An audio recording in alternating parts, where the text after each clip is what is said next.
Welcome to Silence, where we explore the alchemy of disciplines, practices, and beliefs that get us to our best thinking, insights, and creativity. Now, on to the show. All right, José Reyes, thank you for being here today. Rob Forrester, thank you. I appreciate it. I appreciate you coming in. I've been really excited about this conversation as we were talking offline, just that you are a full-on, full-blooded creative. The rest of us peer into that space and want to learn more. I know I do, because I just get to dabble in it, and you really live that worldview. So I'm interested in dive into that. You want to start by just giving us a little bio, who you are and what you do? Sure. And then, whatever part of your story you want to tell. Yeah. I was born in Puerto Rico, and my dad was in the military. And is that right? I didn't know that. He was, yeah. He was in the Air Force, and that's a big part of my story. He was also born in Puerto Rico as well as my mom, and he joined the military, and then we moved around a lot as a kid. So I moved around up until the age of 10, and then he retired, and we ended up in Tampa, Florida. Okay. And then through a whole series of events, ended up going to art school in Savannah. At SCAD. At SCAD, that's Okay. right. And then from there, And that was back when it was. it was so sweet and cute. Yeah, it's not like the big Atlanta building you see that hovers over the highway. No, not at all. They didn't own as much of Savannah as they do now, downtown. But it was still a fantastic school. It was way more intimate. It felt like an art school. It was very raw, and we had fewer buildings, and it was a great formative experience. And so I really only have sort of come in to appreciate that probably within the last maybe decade or so, where I've become more involved at SCAD, but also seeing its name having much more recognition and people actually being like, oh, you went to SCAD. And they've done a great job at marketing themselves and promoting the school, and doing a great job of actually building a school that really does promote creativity. And what they're doing there, I think, is fantastic. So I've really And it seems like, as the world has become more and more content, dare I say more and more creative, but where I feel like there's more creativity, and, with the internet and social media, it's like on display more. And with movies, I know have played into the, it's like they've become a force, it seems. They really have. Like they intersected the trend of where creativity and artists were breaking out of like here, and now it's like everywhere and online, and you're seeing it. Yeah, they've embraced this idea of like it's the school for creative careers. Yeah. And certainly anybody from my generation going to art school and needing to convince your parents that you want to go to art school, and they're really worried that you're going to have a career out of that, or are you just going to be impoverished and poor?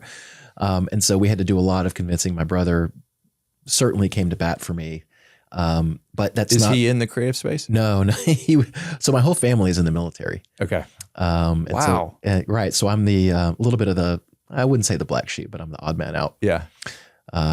But so he really came through for me at a time where I needed that, and to convince my parents, especially my father. And so going to art school, it meant a lot to me to be able to do that. I knew that's what I wanted to do. And like I said, and when did you know? I like to hear this part of the story. Like, when did you know, like, hey, creativity is going to be a big piece of my life? I knew when I went and visited it, because I was floundering and I wasn't quite sure what I wanted. And so I had gone to the University of South Florida thinking that I was going to go into like civil engineering. I actually like math. And so I thought, well, this seems something that's maybe adjacent to art. But there weren't, I didn't have the language and the framework to put around that I liked art and what could that mean as a career. And not many people really knew or understood that. And so I think that's actually one of the things that SCAD has done a great job at, is actually being very clear and be able to put language around this field. And so they've grown by leaps and bounds because it's accessible, it makes sense. And I think people understand that you can actually make a career out of it. But before all of that, it really was a time period where there was real concern if you were a parent sending your kid to art school, Sure. if it was just a waste of money or not. Sure. But I knew, because I was going to the University of South Florida and I wasn't doing great. In fact, I failed a couple of classes and I had to go to community college. And that was very painful for me. And so I visited a friend of mine who had gone straight to art school, and I spent a week up there just going to his classes and hanging out. And I knew immediately that first class that we went to, it was a 3D class, and the project was to make a sofa out of cardboard that could support two people without using any adhesives, tape, anything like that to hold it together.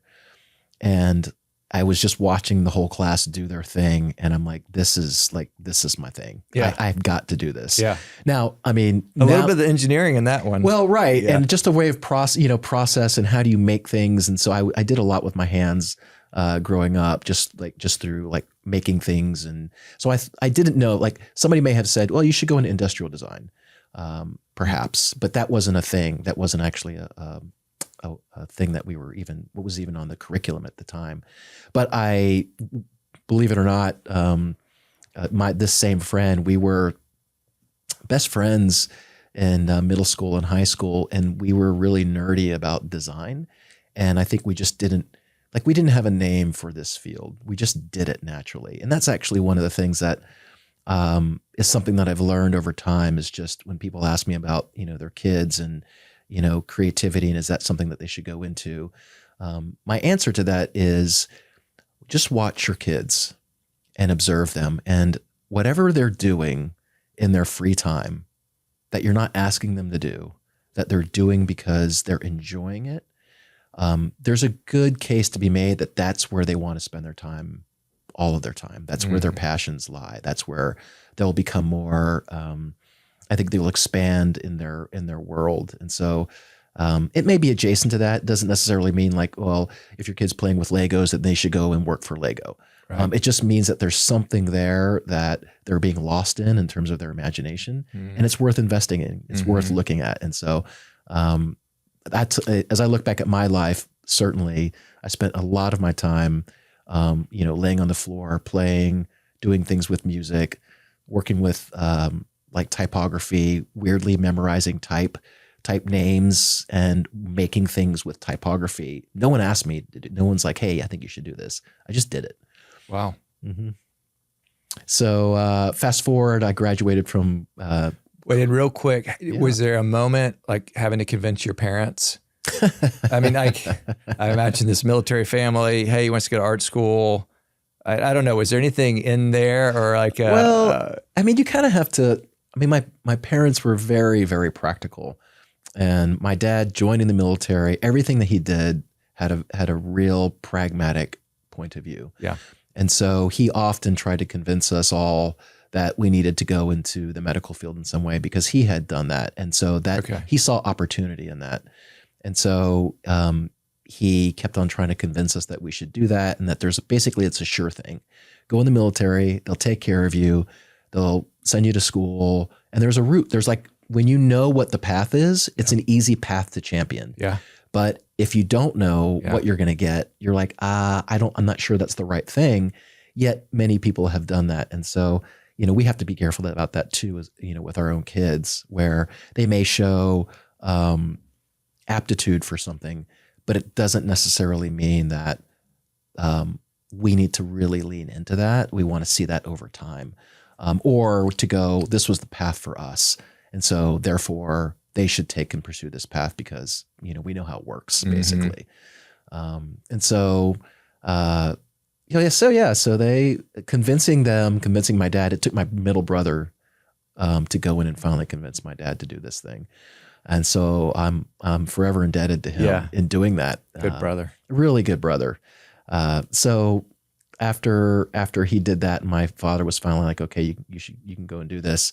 I was kind of off to the races, and college works. I draw from a lot of sources, David Brooks being one of them, and he talks a lot about school and how that is a great testing ground, and it works out a lot of kinks as a young person. And it puts you in next to peer groups, and it puts you in all these different situations that you wouldn't normally be in your everyday life if you were at home. And so it worked. It really did work for me, and it helped align me, to these things that I wanted to do. So it wasn't that I was, lacking in will or desire to work hard. It's just I wasn't doing the thing when I was at home, and so I was not sort of in my thinking wavelength. And did you come alive at SCAD? Oh, absolutely. Had that moment of the couch class just on repeat? Yeah, I did. And, there were classes that, you sort of respond to more than others, Right. and that's sort of natural. But there was also a part of, just your own personality that you have to get outside of and get around. And so I had a lot of sort of pride and ego around like knowing what I wanted to do at that point, and then believing that I had a path towards that. And, I think so much of life is just getting out of the way of your ego and just dying to that, like just trash it. Mm-hmm. It just gets in the way of everything. And I think primarily, ego there's so much fear that's caught up in that.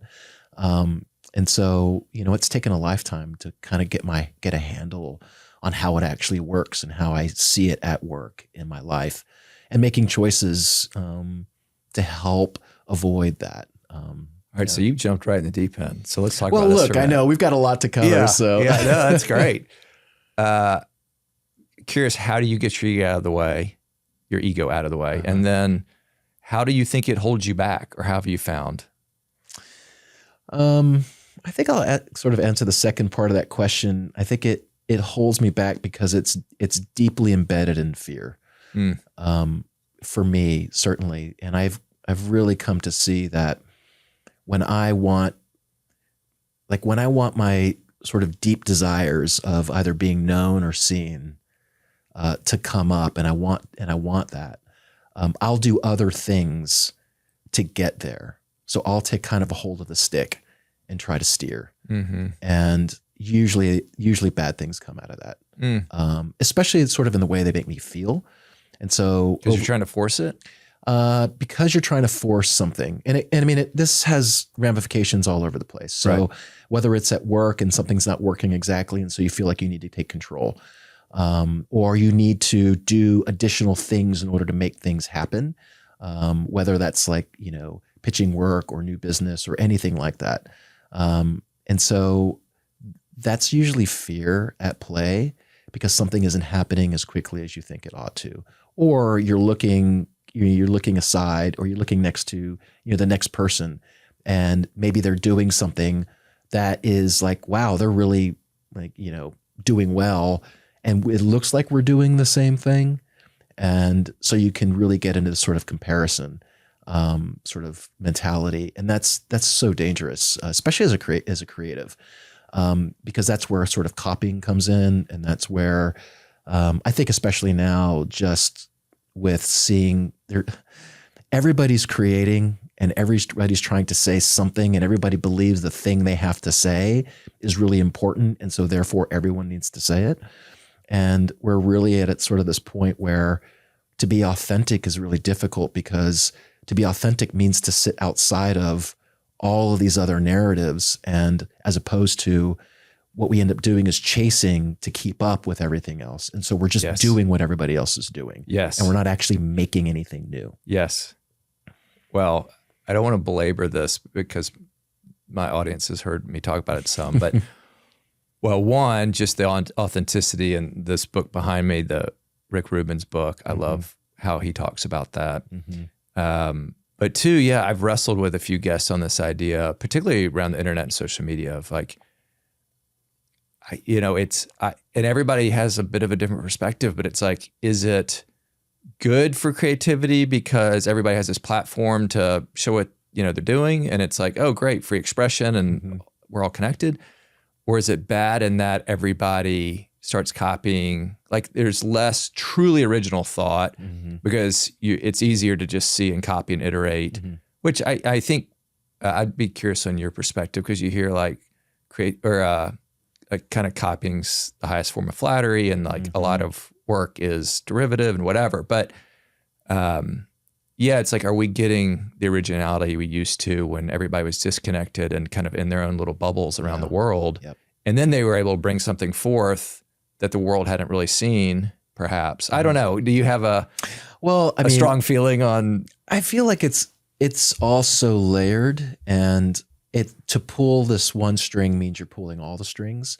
And so it isn't just, and as you know, it's not just sort of one thing like, social media is the problem, right? Right. And it's not, but it contributes to it. Yeah. But I do believe, because I grew up outside of that, and I spent hours and hours in my head, imagining and taking the time to do that there's something that's really true about that. There's something that's lost when we're not able to spend that time. And I think I'm glad that you brought up Rick Rubin, because I think a lot of how I think has come together in sort of the writings of, the David Brookses of the world and Rick Rubin's. And there's another book by Adam Moss, who used to be the editor-in-chief of New York Magazine. And what they've sort of discovered through what they've learned and as they've talked to other creatives. And so I think the sense of what it takes to be truly creative are these practices. And they're practices like solitude. They're practices that are, how do we expand our imagination, engaging in conversation, deep conversation, just making something even if it's bad, which are all really important things to the process. And Say a minute more about that. I feel like there's a nugget there. Which thing? Making something even if it's bad. Yeah, I think that to me it's such an integral part of the creative process, because it requires you to be willing to fail. And it's part of the thing of making. I think one of the areas in which we've lost the willingness to give ourselves margin to fail. So we have limited time to make it right and to make it perfect. So the first instance, we have to do it right, or we're not good at the thing. And I see that a lot with young people in particular, where there's an unwillingness to go down the road of the practice of it, of the iteration, of the revisions, of being in it, sort of the grit of it, of being creative. And it means going back and forth and spending time stepping forward and backward. And the thing with doing something, even if it's bad, is it actually forces you to think critically. This gets back to that idea. And so if we're just work on collage. I really like doing collage work, and I love music. So something that's been really great this past year is I finally have put some of that into practice. So, we started basically a vinyl listening night where we invite a small group of people, and it's really just about the art of listening to music and the conversations that come through that, because it's an answer to a question that I get all the time. People know that I love music, and I spend a lot of time thinking about music, reading music essays. But a lot of people don't know how to find good music, or they don't even know that good music's even being made anymore. And so as a way of sort of like music appreciation, doing that, but then by creating a night around it, that requires leading people through a series of gates around what's important about this music. How does the music get stitched together? Is there an overarching theme? What are the important themes that we want to talk about? All of those things. So when we're not making something and then testing it, like doing the event forces you to test whether or not this is going to work or not. Yeah. And then what's amazing is that you end up, again, that's where the ego comes in, because the ego is fear of failure. And so it actually can keep us from doing things and trying things. And so what I've often found is that just say yes. Even if you don't have the answer, like if somebody's like, hey, should you be on my podcast about this thing, just say yes. Yeah. And then kind of like move into it later and then spend time doing it. And so that's where I feel like that part when we're failing and then we're going back and just starting to make something, it forces us to think critically about the thing. Yeah. What a great observation. Yeah. Again, it seems like because of internet, social media, we have this a bit of a performance culture. Everybody's got to be perfect and get it right. And I think the reality is you talk to any like influencer and they have to take a gazillion photos to get the right one. Right. So there is that pain behind the scenes, but it doesn't look like that. And so everybody thinks it's got to be perfect the first time. And we should stop because I think I interrupted you before you got here is that, correct me if I'm wrong, you're a creative director at how do you categorize MetaLeap? Yeah. So I would say that MetaLeap is a design agency. Okay. And so for the last 23 years, we've really been about kind of design as a way that helps shape culture. And it actually gives life to people. It brings meaning when we're able to draw people to beauty, order, and that we've been really purposeful with that. And so we've really actually seen over time creativity as being a resource to be stewarded because we really believe that great design can be transformative. It can be restorative to people, and it's not just us making something to make something. And so we've done a move in and around being intentional around agency life, our lives, my personal life. And when I think about it, I kind of think about it a little bit like a brand where, a brand really it's a resource to be stewarded as well. And it needs to, whatever we're doing needs to be purposeful and intentional. And it needs to speak to whatever the sort of the big idea is. And so in the same way, because I work with my wife and we've been doing this thing for so long, it's been really important that we're not just doing work to do work. What is it that we're doing? We're asking questions like, is what we're making worthwhile? Does it matter? And that helps us narrow in our focus around the work that we want to be doing. And so we've been doing this work with nonprofits and for-profits for 23 years, designing and working on branding, publication design, and packaging. Yeah. Well, and thank you. That's helpful for context. But I also, it was sparked when you were talking about the younger generation because you get to hire, mentor, develop so many young creatives in what you get to do. So you mentioned a little bit, but I'm curious, are there other themes, trends you're seeing in young creatives, good or bad or other? And just, I don't know, the latest and greatest creative movement in society. I mean, you're really in touch with that. I think that one of the things that I'm seeing more than ever is a real sense of fear, because it's caught up with the expectation that we need to be seen as succeeding all the time, and that we need to be doing that quickly. And so whether that's moving from job to job, whether it's especially with just younger creatives, there is a real sense that they're on a course towards something, but they don't know what the something is. And it's what's next.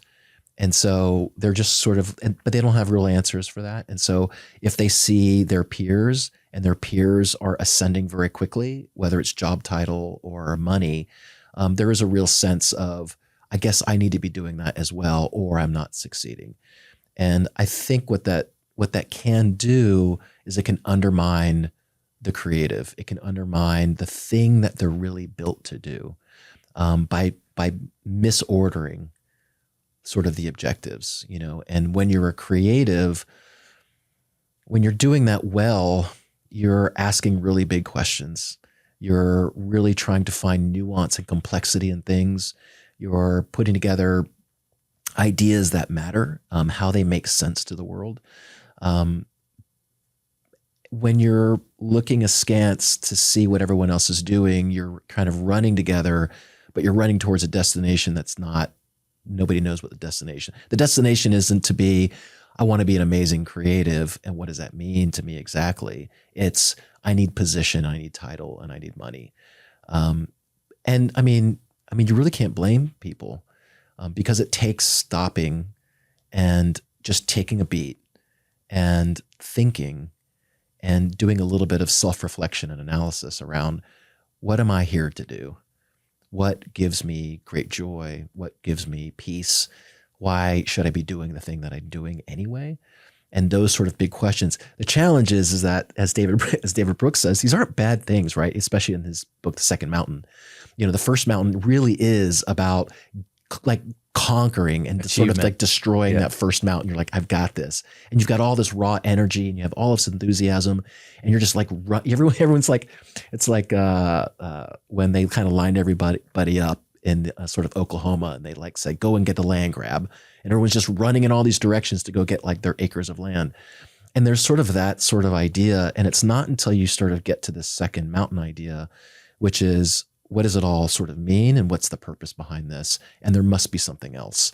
And so one of the things that I see as like an opportunity for people like us is to begin to lay that groundwork much sooner in their hearts and minds, so that they can get greater perspective sooner. So they're not waiting until they're in their 40s asking some of these big questions, but they're doing that a lot sooner. The word that comes to mind to me is marinate.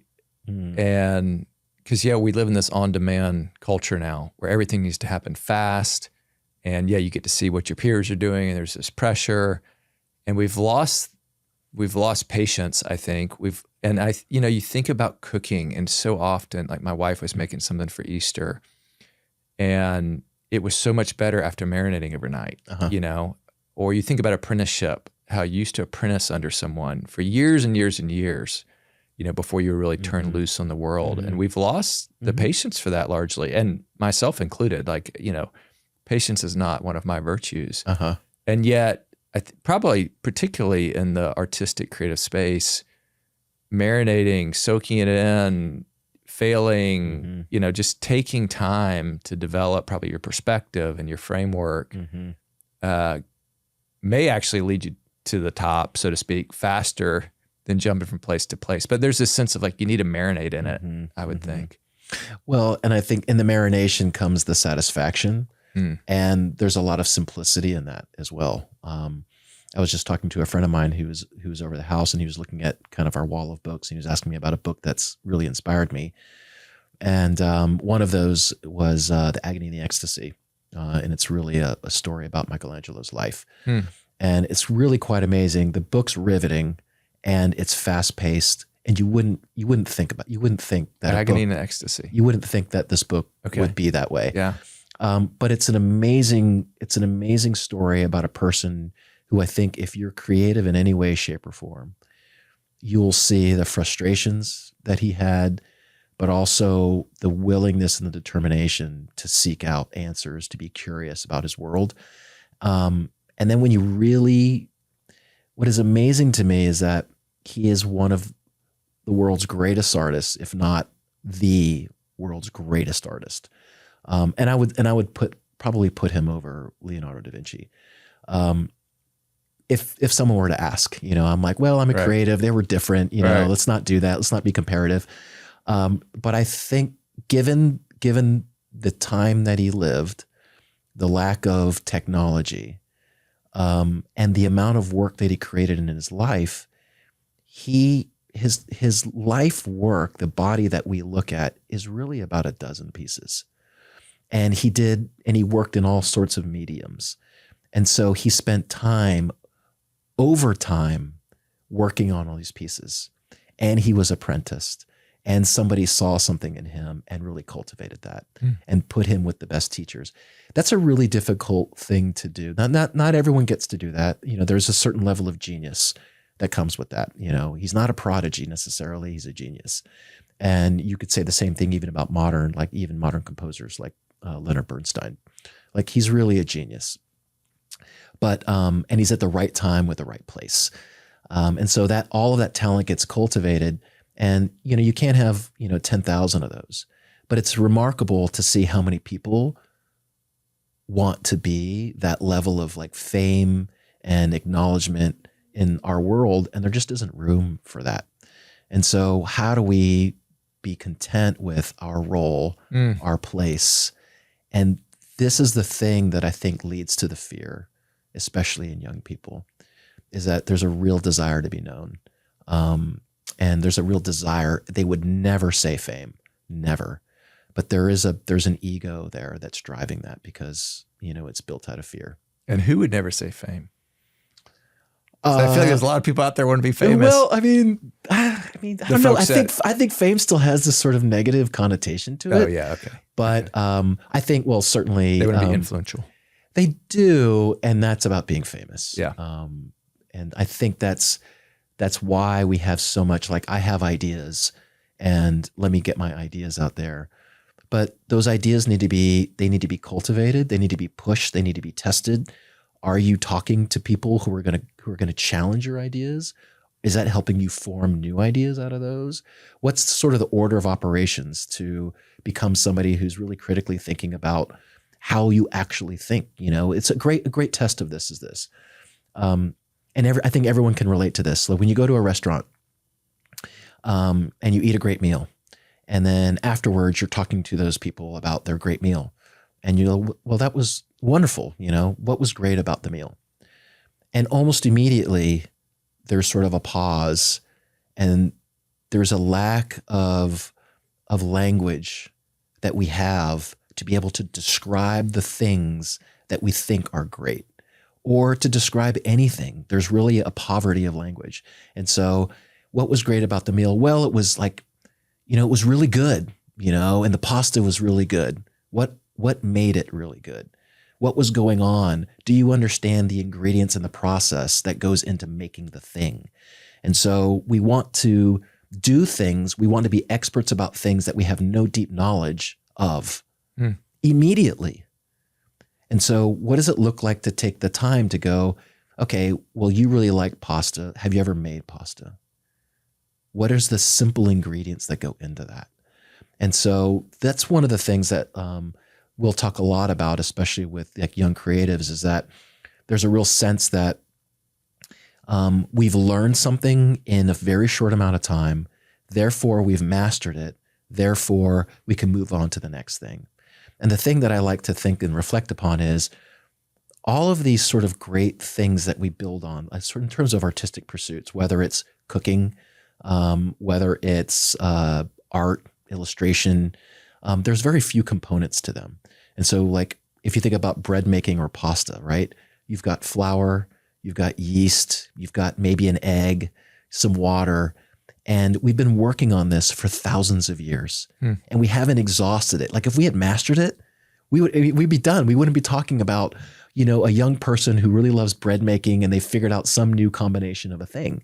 And so the act of going back into the thing that we sort of know or have mastered to learn new things is really important, but we're not spending time there. We're just fast tracking to the final thing and saying, oh, I understand what this is. And we're see that, we're sort of graphic design is our base that everything is built from. And so you could see the same thing there, whether it's the printed page or even a digital visual design, where, well, we're dealing with these certain tools and we sort of exhausted it, but the piece of paper or the digital screen is still empty in the beginning. And so you're starting from scratch. And it's in that, what are we trying to learn? All the questions we ask in the midst of the new challenge that is there for exploration. And if we're not deeply curious, we're going to think. And I think if we're, ignorant and we don't let ourselves have the room to learn, we're going to think that we've mastered something long before we even realize that we can say, I'm a master of nothing. How do we find that patience to stay there? I think some young creatives see it, and I think though there is a lot of opportunity for those of us who've gone down that road to lay that groundwork, to encourage, to speak into those lives and encourage them to pursue and to go deeper. Because that's really what we're after. We're not after the fame part. What we're after is we want to be known for a thing, and spending time in the thing gives you enough level of expertise and a mastery over it and a craftsmanship over it, which then allows you to see how much you actually don't know about the thing. And that's what you're after, especially if you're a creative. That's what you're after. It's the joy of going back in over and over and not seeing as an exhaustive thing. And then how do we do that? We want to bring people around us who have a new way of thinking. We need to challenge ourselves, but I think we have an opportunity for those of us who've learned a few new things or we've given time to reflect to share those reflections. Yeah, I heard the word humility in there. You said something, I forgot the exact phrase, but like, we know enough to know we don't know it all. Mm-hmm. And we've talked about before on the show, like how humility, I mean, obviously part of the antidote to ego, but it's really the gateway to learning. Mm-hmm. And so it sounds like Absolutely. in your space, to know that you haven't mastered it, you're not there yet, there's more to go, the iteration, maybe that helps check your ego a bit and helps actually get you further to a better product. Yeah. Because the ego is going to get in the way and say, I'm done, or I've mastered it. That's right. I got to go on. And yep, it limits your depth. Oh, I think it absolutely does. And I think that humility and just awareness. And so like, even when you're aware of your own biases, that's a really important step to know that, wait, I actually think a certain way about this. That's getting in the way of me thinking in a new way around the subject matter. And so your own biases, that helps you there with your own assumptions and your own ego. And then ultimately, having humility to say, to ask questions like, what don't I know about this? Yeah. That opens the door to so much new creativity and thought and how to kind of stitch things together in new ways. So how do you that's a great point. How do you get around, how do you deal with, offset your biases, assumptions? Are there practices you found or? Yeah, so I'll kind of use an example from work. And so whether recently we were called in to think about a brand that already exists. And so you can go into something like that and think, what are the players here? What is it that they've already made? And what is it that they might want to hear? And we might assume, based on the field and the subject matter, that there's sort of a limited view of what can be tolerated in order for it to do well. And so we might say, based on the owner, based on the people that are at play here, the main stakeholders, let's present creative that is expected based on our own assumptions in and around the work that they do. This happens all the time. And so our job, I see my job is really, my job isn't about design, like at the end of the day, even though people would say I'm a designer. It's not. My job is to ask great questions and to be curious and to expand the way that we think and lead clients into these spaces that are really built around their deep desires for the thing they're doing. And I think oftentimes we just lead people to the first thing that we think scratches that itch. And really, we're not actually opening the door to real possibility. Real possibility, that's where their fear comes in, because then they have to choose to do something that's different. And so that's where there can be a real rub between what the creative is bringing and then what the client is wanting to buy in the end. They may very well agree with you, but they may choose the safe road. And part of the journey now, of course, is for me is I've just realized, okay, what is it can I actually have control over? Like, I don't have control over what they're choosing necessarily or their own fear around them choosing something, but I do have control over how I can pitch it and what I'm showing them. And so I may solve it based on their own assumptions, and that'll be the first thing. That's the lowest hanging fruit. And then through discovery with them, through sitting with them, talking with them, there's so much there, and asking great questions, you begin to very quickly see that usually the people at the top, whether they're the executive, whether they're the CEOs, the entrepreneurs who started the business, the visionaries, the editor-in-chiefs, like, they have something much bigger that they want. That's why they're there in that role in the first place. But it's really hard to do something new because most often everyone who's in the middle wants to keep it safe. Yeah. And so how do you kind of walk in that space? And I have found real freedom in knowing that my job, like the way I've been made to do this thing, is to push and to pull and to invite and to say, hey, there are these other ways of thinking about this. And if I can use sort of all like creative mojo and the things that I've learned to bring into that, then that can be really helpful to help really, I think, persuade those who are maybe cautious, to invite them into these amazing spaces where actually freedom lives. And we've got to get past that fear. You have to get past the fear, regardless of what it is, whether it's you're jumping off the high dive and you decide you need to do a pencil dive, you got to get past the fear. Or I need to choose a way. Like if you're saying, our business is in a slump, we've realized that there are these 3 new activities that we want to be doing. One of them requires us to rebrand ourselves in and around our original kind of thoughts around why we even started this in the first place.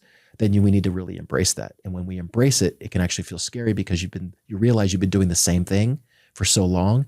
Usually it's because you're protecting something. You're protecting sort of your kind of IP that exists. You're protecting your donors. You're protecting all of those things. And you don't realize that the world is going by you in the process of protecting. And this is why so many organizations can find themselves going, oh my gosh, we need to throw a Hail Mary. We need to rebrand. We need new messaging. It's because they've been waiting. Yeah, there's a famous essay by Clay Christensen, who I think it was in the Harvard Business Review, but The Innovator's Dilemma. And it was like, once you get, I'm probably going to butcher this, but essentially once businesses get big and established and they have a way of doing things and it's produced some success, they're so afraid to then change and do something highly innovative.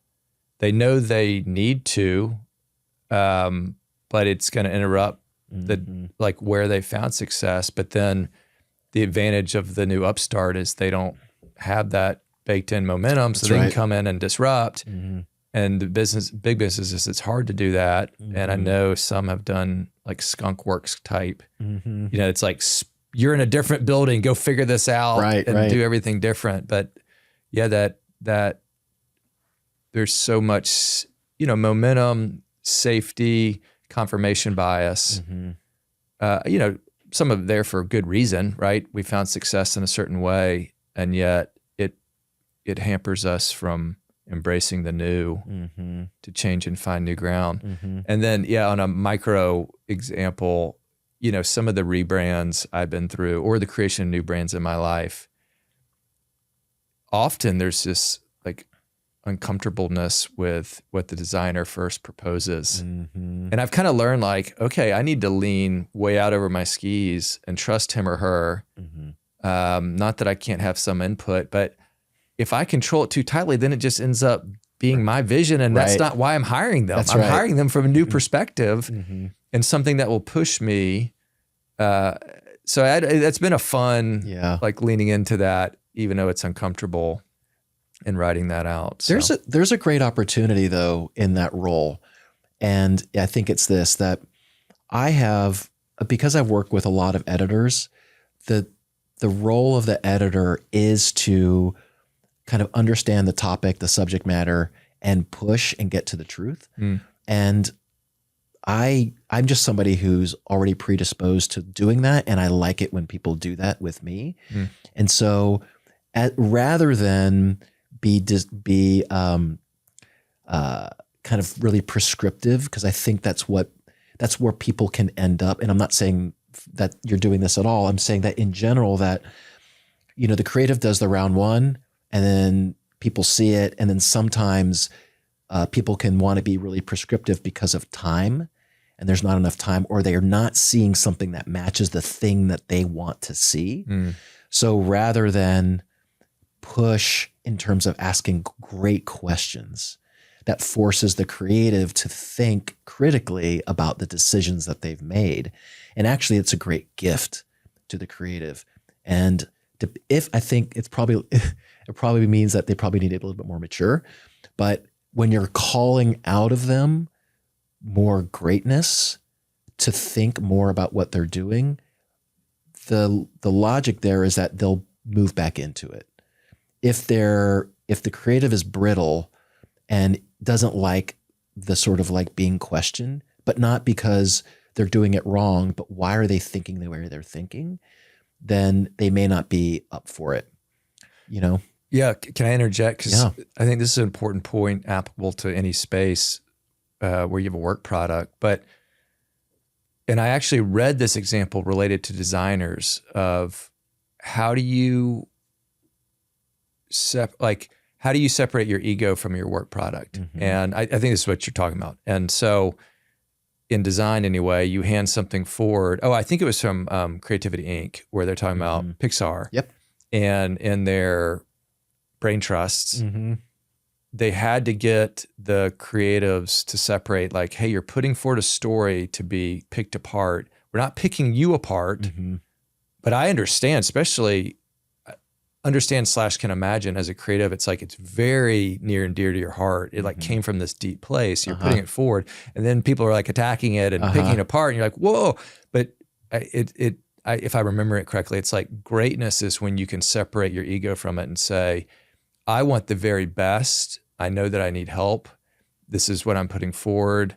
I don't feel like you're attacking me Right. when you're attacking, or not attacking, but when you're doing this. But so I want to hear your perspective, but I think it's true for any endeavor of, like, at least professionally, where you're putting forward something, an idea, a business, a deal, a contract, a piece of art. How can we check our egos so that, yeah, I do have skin in the game. I do care, but I don't want to care so much that I'm not willing to solicit others' help and feedback to make it the very best it can be. Mm-hmm. Like, what's that process been like for you? Yeah. Well, first of all, I love that book. It's one of my favorite books on creativity. And I love it because Ed Catmull's writing it from somebody who is creative, but he's really running the thing. Yeah. And so he's got to get processes in place and structure. And so, but he really loves the creative process and understands that sort of complexity. So I think it is really true to know that we're not attacking the individual. That's where pride and ego live. Because then you feel like you're being personally attacked. Like, I don't have what it takes to do this. Yeah. It just means, if you can take a step back, it just means you were so excited about a thing and you worked out that idea, and it has a lot of nuance to it, but how other people read it and receive it and is different than sort of the intent. And so how do we get to your intent behind it? And when we can step back, it actually can be so fruitful. And so I think that's something that for us has been part of it's one of the reasons why we still have a physical office space. And it's one of the reasons why we were so challenged during the pandemic by everybody else who was saying, we don't need an office space anymore. Let's just go all online. Let's just all do Zoom. And as a creative, knowing myself that I need the pressure and I need other people around me to push me physically. Like, we need to inhabit the same space. Mm-hmm. And inhabiting the same space is much different than inhabiting screens that are separated, because we really aren't, like, psychologically there and present, and we receive differently. We receive context differently. We receive nuance differently. And we want to typically end the conversation sooner because it can be awkward because you're in this thing. And I really do, and firm believer that to get to great creative, or at least to have those conversations, the opportunity needs to exist to inhabit the same space. And so the way that we do that is simply like, we'll do afternoon reviews. And so we'll come around and look at the work, and we'll look at it on screen. We'll print it out, and we'll look at it physically, and we'll walk through it. And we're like, what were you thinking here? Not just like, even though I might know what the brief is, what led you to here? And asking some of these questions, like, do they know why they arrived there? Why are they doing the things they're doing? Because I need to understand it. And if I understand it, then I can better help sell that to the client, and they can help sell that to the client if they understand why. If they don't know why, then a client's going to ask a question, a very basic question, and they're going to have like a deer in the headlights. Yep. And that doesn't build trust. Yep. And so we really do need to know like the why behind everything and ask those questions. And it's much more difficult. In fact, I was an example of that is we hosted an event in DC last year, and we had a lot of it was basically an event for publication designers, all in the field at all these various titles, and even folks who were running design agencies. And a creative director and design director from a title that everybody knows was there. And we almost immediately got into a conversation exactly about this very topic. And they were frustrated because they weren't seeing a pressing into the work in a way that gave them trust that the creatives wanted to be there, or they wanted to do hard work. And so what that meant was what they found through Zoom was that we can still do work through Zoom, but it's going to sort of be okay.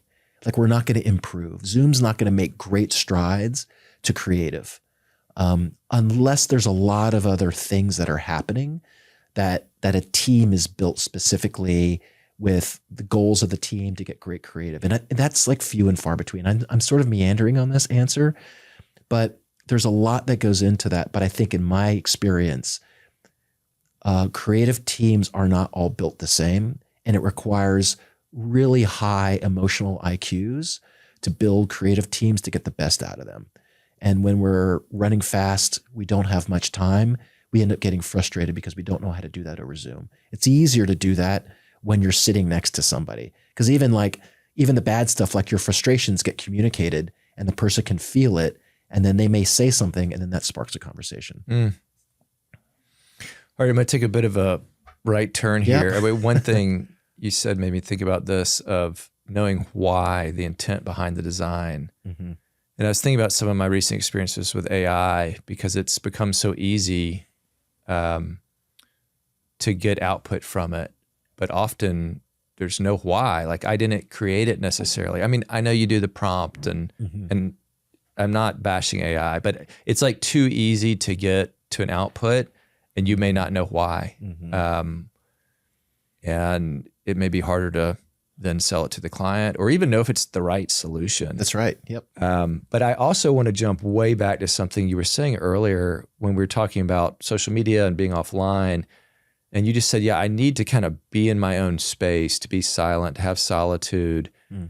And that, I think, really does get to a piece of why I'm doing this podcast, of as AI marches forward, like, what's left for the human? How do we embrace our humanness? How do we go to that? And this is why I love talking to you about this. It's like, how do we go to that deeper space within to draw upon, where it's going to be harder for AI to touch? Because I actually think, whether they know it or not, everybody's going to need to start really wrestling with this question.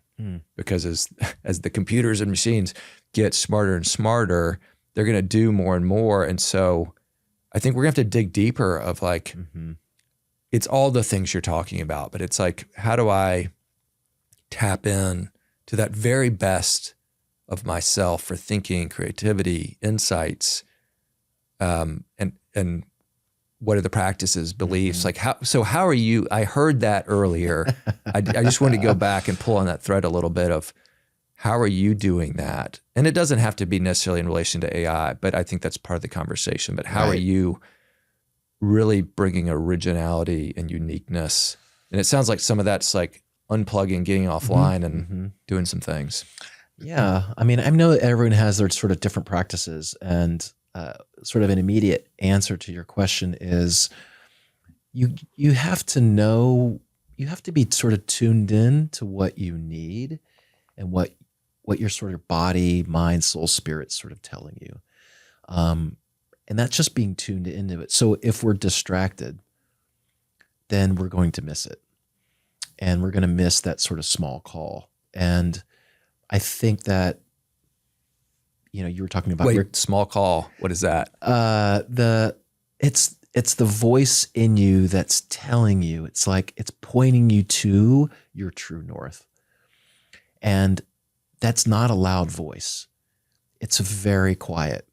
And you have to be perceptive and to be able to see through all the other choices that you could possibly make that are before you at any given moment.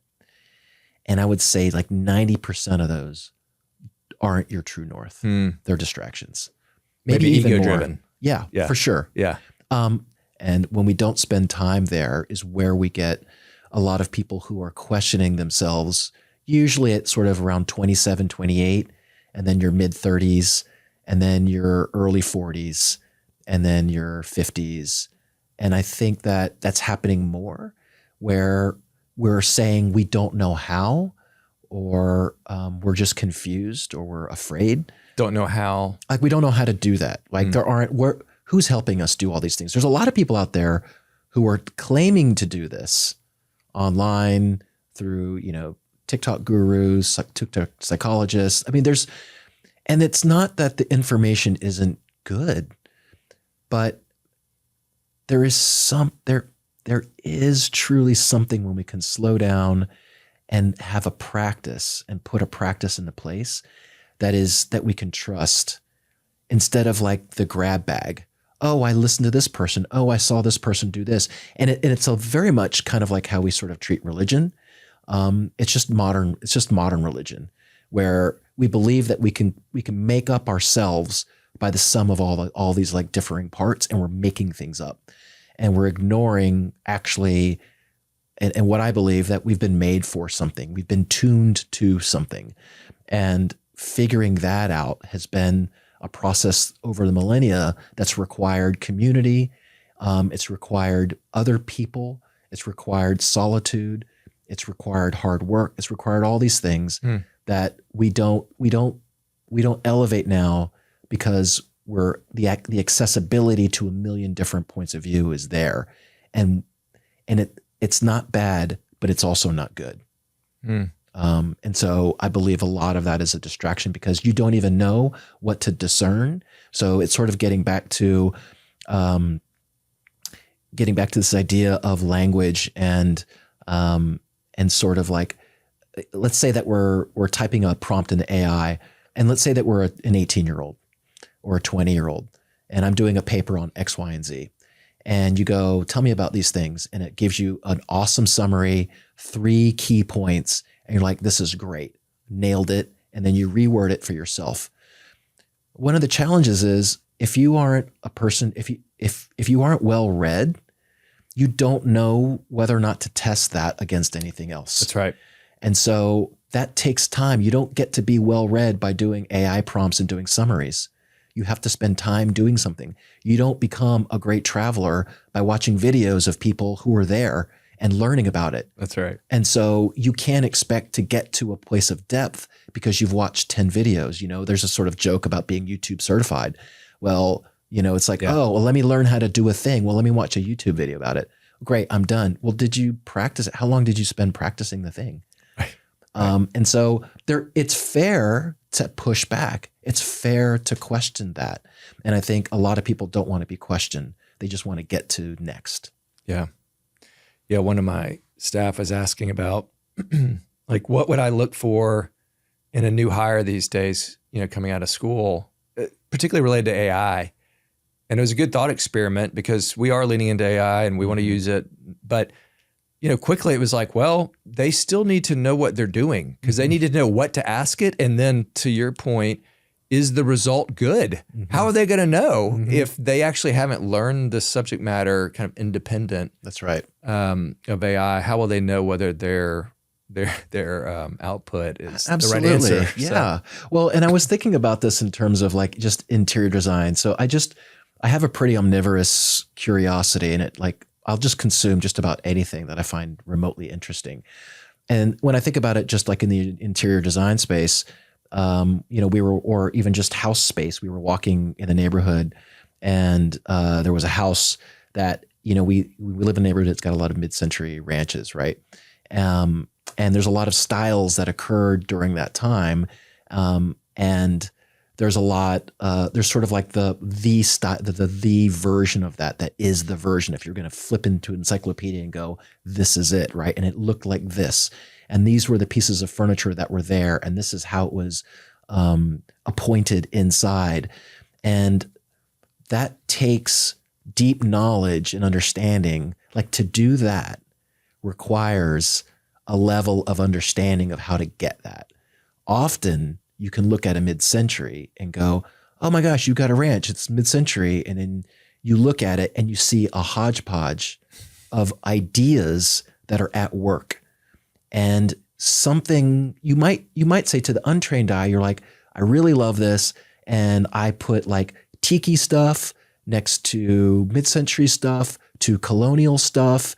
And then I went and I got a pot or some plants that sort of don't go with the style. And you end up with this mixed thing, but you may believe that what you're getting is sort of like an Eichler house with, Herman Miller furniture and, Ray Eames furniture and all of these other things, when in fact you're not. And so it's you don't want to be the person who's like the bearer of bad news and like, this isn't great. And the problem is that there isn't a deep understanding of the form. And that goes without saying for everything. So I think the thing that you're talking about, right, which is you might be able to be somebody who can type in a great prompt and it may look good on paper, but then the challenge is, well, does this fit what we do?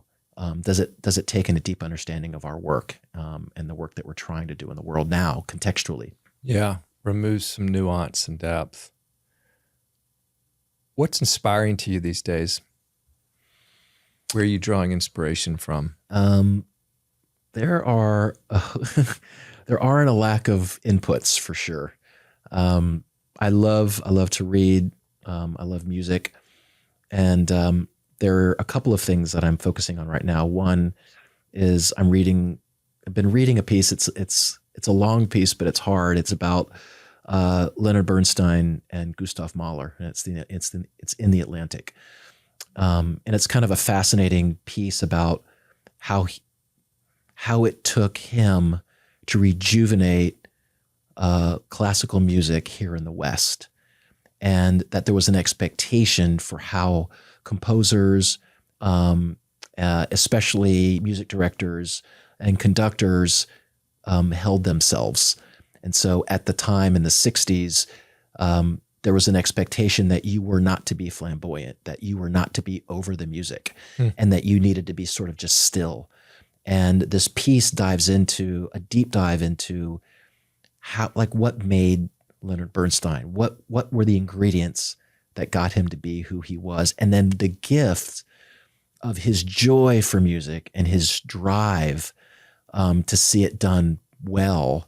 And it took him going to Vienna and becoming sort of the conductor in residence in Vienna for us in the West in America to go, oh my gosh, like he's a treasure. Bring him back here. He's our treasure. So it's an amazing piece, and it's about creativity. At the end of the day, it's about creativity and his view of music and what was important to him. There's an artist. She's a Japanese musician, and she just put out an album. And I'm forgetting the name of the album. I think it's like Luminescence. And she has a couple of albums, but she's the premise of the album is that she's sort of underwater, and she's creating these worlds underwater. And it's a really beautiful.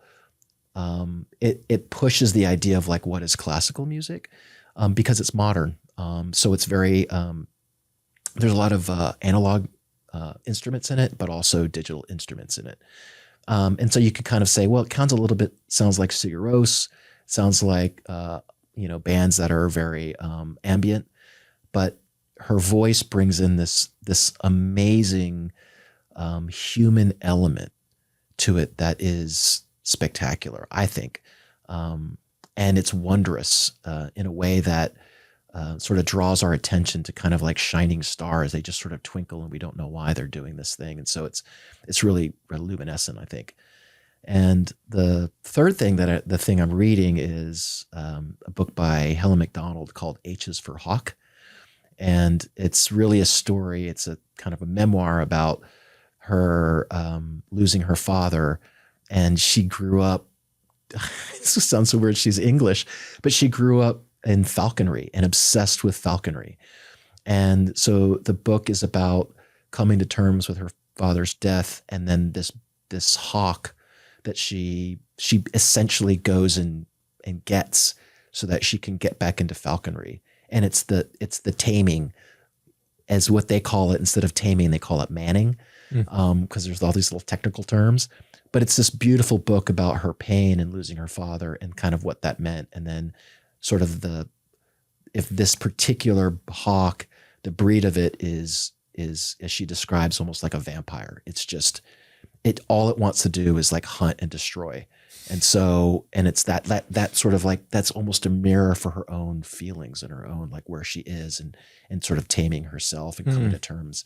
And so it's this, again, it's what I'm drawn to is how we use creativity to tell story, and how these sort of pieces that don't feel like they fit together help us understand who we are as people, who we are as humans, this human experience. And they're deeply moving. And that's, I think, where we are just greatly given gifts by creatives, that the creative, if they're doing their job, draws us to beauty, the beauty that we're wanting to see in life. What role do emotions play? My sense is that creatives have a deeper connection to emotion. Mm-hmm. Maybe that's not true, but that's my sense. And that you're drawing upon that to bring out beauty in art. And I don't know, I'm wondering, it seems to be a connection to the rest of us, that I could give some examples where I see a lot of emotion being played out all the time, maybe like too much so. Okay. But then there's this other piece of, to go really macro, it's like, there's a lot of people wrestling with mental health out there, spiritual health. And it seems like some of it, from what I've read and heard, is maybe a lack of being in touch with your emotion and processing that correctly. But we don't have to necessarily go down the health path, but I'm wondering if there's some insights we can gain from you on what role do emotions play in your life, particularly related to creativity, but however you want to tackle it. Yeah. I think it's a great question because it's a complicated question. In many ways, I don't think that the creative is doing anything different than the modern person. And so we're struggling with the same things that everybody else is struggling with. I think there's an expectation from our creatives that they need to be more in touch with their emotions because that's how they get to this thing. And they're certainly accessing places within themselves to express something that they need to say, show, sing about, write about. And so they're doing it in that way, but I think that emotions play a role. I don't think they play as big of a role, I think, as maybe people want to suggest. So, and what I mean by that, I'm not saying that they don't play a role, but I think that, at some point you have to harness what the thing is. So if I'm feeling sad, I want to go make sad music, or I want to write poetry. Well, you have to get outside of the feeling to begin to harness great poetry or a great song. And so you can't just go, I'm sad. You need to go, well, what's driving the sadness, or what am I getting at? And so it takes an introspection and discernment and sort of going back into the process of like, what am I hearing? What am I thinking? And asking yourself like really good questions, what else could be true if I'm sad? What else could be true about people who aren't sad? And then you start pushing up against that. And so we start getting some really great ideas. I think, Taylor Swift has mastered the breakup song and, that sort of feeling, but she uses metaphor, she uses ideas that you wouldn't put together necessarily, which all of a sudden creates new imagination. So I think more than anything, I think a curiosity about how you're feeling, but then a curiosity about how other people, how they receive it. And so empathy, I think, is a big part of the creative act, which is I might be feeling sad, but somebody might be going through the same thing and they're not. Why?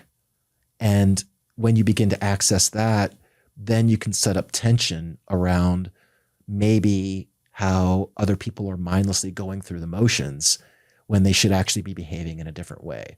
And so you end up with something I think maybe that's more interesting than just sort of like I'm feeling sad about something or even angry. But I think they are the prompt to then hopefully the deeper questions after that.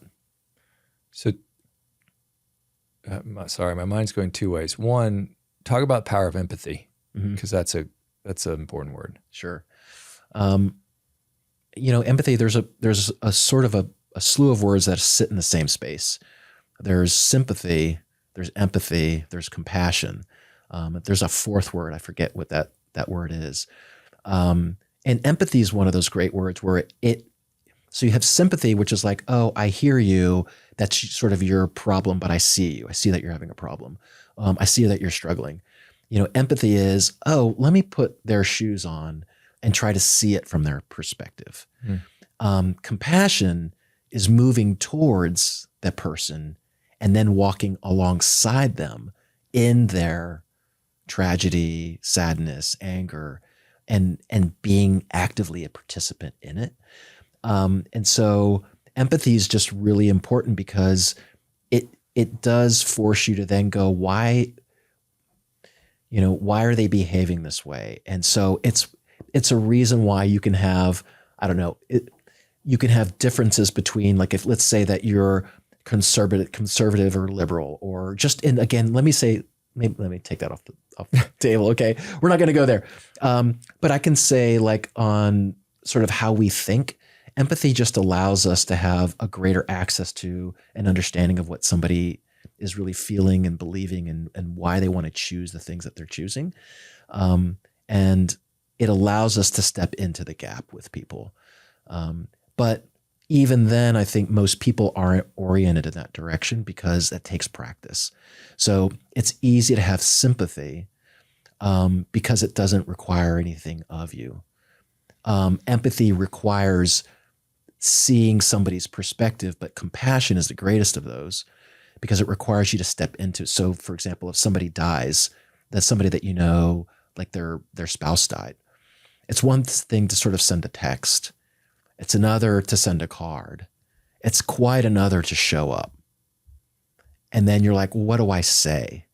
And that's where things can be dicey, but that's where the greatest amount of opportunity actually exists for growth in all directions, for healing, for beauty, for all of those things. And so when we can even move past empathy into compassion for others, then if we're creatives, really amazing things can kind of come from that. If other people are willing to go there with you, right? So this gets back to the pitching things, discovering, things with your clients. What exactly do they want to be doing? What do they want to say in the world? Are they willing to try something? Are they willing to put it on the line? There's a lot that goes into it, which is what makes it really challenging and really fun. If you're somebody like me, because you're sort of on a spectrum. And if you're at a point where I can empathize why somebody wouldn't choose the thing. And if I don't, I can get angry. And I can say that's, their decisions are really stupid. They don't understand the big picture. Or they don't know what being creative is all about. This is where we get a lot of those sort of angry temperaments flying. But when you begin to see why somebody chose something, then you can really begin to see what's at stake for them. And that's a better place to be, because when you can do that, you actually start building trust with people too. And what I have found is the more trust you can build requires empathy, the more trust they're willing to give you to be more creative. It's a sort of up is down sort of thing. And are you trying to evoke emotion through your excuse me, through your design and creativity? Is that a part of creatives of like? I think it has a lot to do with truth telling. Mm, And creatives, great art does not need to tell you what it is about. It's there to provide a prompt for you to think. And so you can come and approach something and think, I don't understand. Most people are like, either I like it or I don't like it. And they don't really get past that. But the artist's job is to prompt you to think about something, but their job isn't to tell you. okay. And I think that's a really important distinction. And so the great art never does that.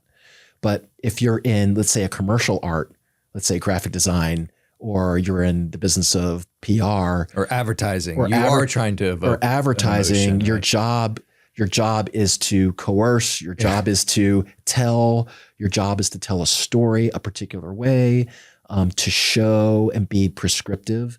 And so that's where in these sort of fields, it can be dicey, because if you're an artist and a creative, you're like, well, do we need to say everything?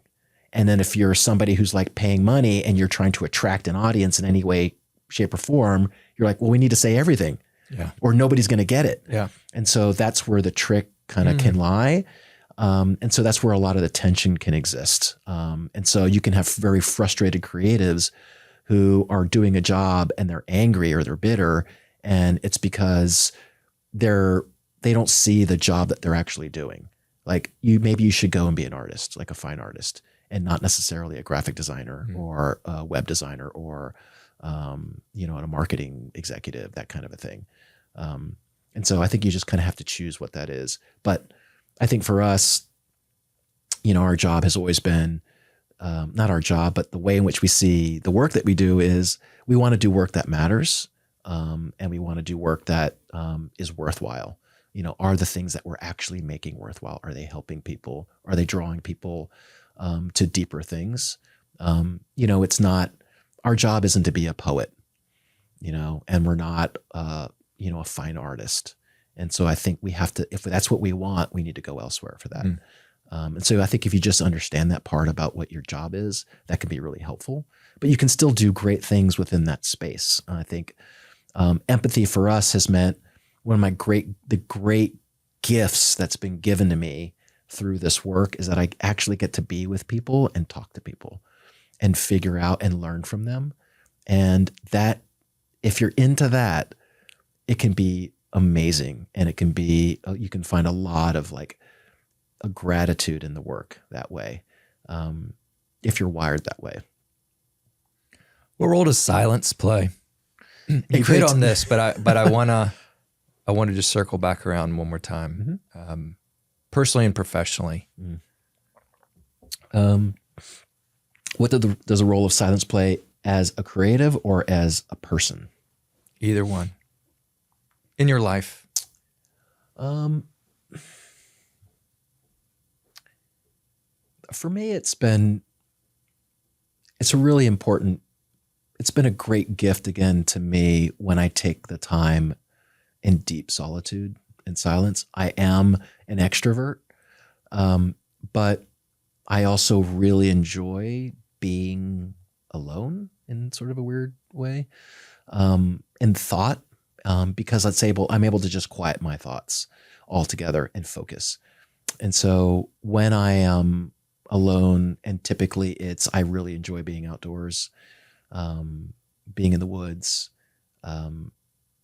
I find great peace in that. And I used to practice that I've put into play just this past year has been when I'm going into the woods, I'm leaving everything behind. So I'm not even bringing like, oh, let me listen to a podcast or let me listen to amazing music that's going to help me think bigger, deeper thoughts. It's actually like we're not being and having a practice of solitude when we do that. We're introducing another distraction that can actually keep us from what the purpose of solitude actually is. And it is a sense of quieting down our spirits, a sense of connecting into something that's bigger vertically, whether you're somebody who's a person of faith or not. There's a connectivity that you're after in that space of solitude, in the quieting down, the slowing down, the intentional slowing down, and hearing where you are, which is a big part of that. And so that practice has been huge for me as a creative, in that it's actually giving me more peace, to not bringing it back to the ego, to not let the ego kind of come up and drive the car, or drive the bus. And so that's been really helpful. And it's been helpful for me to meditate on the things that I'm actually in control of. I've got, we talked about kids before this. I've got two 20-year-olds. And so you begin learning, and there can be the hard way, or you can just give yourself over to it. When they get to be 12 or 13, all the way, probably for the rest of their lives now, which is, there's an element here that I don't have control over the decisions that they're making in their lives. And I have to be okay with that. And I have to create boundaries for me in and around who I'm going to be when they make decisions that I don't necessarily like. And that's a part of solitude, which allows me to quiet myself. And I spend time there actually praying. Sometimes I'm not. Sometimes I'll just go and I'll just walk, and I'm just emptying myself. And I don't even know, like after a couple of miles, I'm like, I haven't thought about anything. And like, I've been gifted with, that's okay too. Like that time, using it isn't about getting something necessarily out of it, but it's about sort of emptying yourself into. And so that sort of right sizing that, like the purpose of solitude has been a real game changer for me. Oh man, we could do like another hour just on this. This has been great. Yeah, because yes, where I'm at so much of where I'm at in my faith practice right now has been a lot about emptying, and just, which feels so odd, because so much of my life it's been about asking for, or saying the right thing, or asking for the right thing, and lately it's been more about kind of no thought. Gosh, who said the great quote? It was like talking about this person sitting with, the Lord or God, and it's like, kind of, what did you say? Nothing. What did he say? Nothing. It was just like they both were sitting there in silence. Yeah. And anyway, so I I resonate with that. Just like a lot of times it's just empty, and it's not productive, and that's so hard, because everything in our life is be productive, be productive, be productive. Yeah. Even in my thought life, be productive, and all of a sudden it's like try to be totally empty. Yeah. And there's no productivity, but I think there's something that absolutely God loves about that. I think absolutely, and I love that you brought that up, because we were in a group setting recently, and the question was asked, if God was coming over, Jesus was coming over to dinner, what would be the question you want to ask? What would be the question? And I immediately had this thought of, I actually don't want to ask him any questions, but I would just want to spend time. So the question that I would ask would be, can we make something together? I mean, he's this carpenter. Somebody in the group said, well, we don't know if he was a good carpenter. We don't know if he was like a really crappy carpenter, but to your or point, not. it doesn't matter, right? But I was like, it didn't matter. Yeah. What I wanted was the time. And like, imagine being able to spend time with anyone, whether it's Jesus, whether it's with Leonard Bernstein, whether it's with any great person who's got a practice who's a master at a thing. What does it look like to just be next to them, to even absorb and be in their space, to watch their practice? And I think we would be really surprised at sort of the level of simplicity of the process, and it's not complex. And I think we just complicate everything. And I don't know, there's something about that was very peaceful, that would be a good use of time.